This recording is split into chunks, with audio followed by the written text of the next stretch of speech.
Una desconocida en el mundo político toma las riendas del gobierno en Túnez. Es la primera vez que una mujer asume el cargo de primera ministra. Su nombre es Najla Bouden Romdan, de 63 años de edad. El presidente Kais Saied le encargó la tarea de formar un gobierno lo antes posible y le recalcó cuáles serán sus retos. El trabajo debe ser rápido y el equipo que dirigirá debe ser homogéneo y trabajar ante todo en la lucha contra la corrupción. Najla Bouden es doctora en geología y posee poca experiencia política, pero desde ya asumió la tarea que le fue asignada.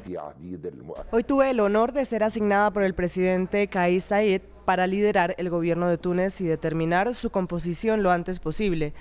La principal tarea del nuevo gobierno será la lucha contra la corrupción.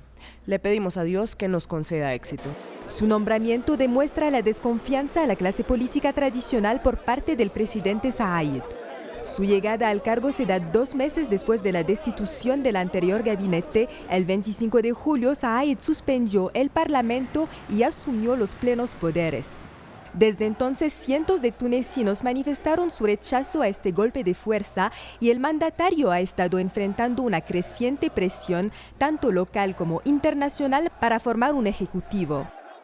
Sin embargo, el miércoles pasado, Saied tomó otras medidas, suspendiendo varios capítulos de la Constitución, lo que le permite gobernar por decreto.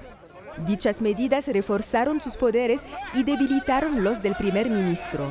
Y es con poderes limitados que Bouden deberá no solo hacer frente a la corrupción, sino también a la acechante crisis económica agravada por la pandemia y por meses de inestabilidad política.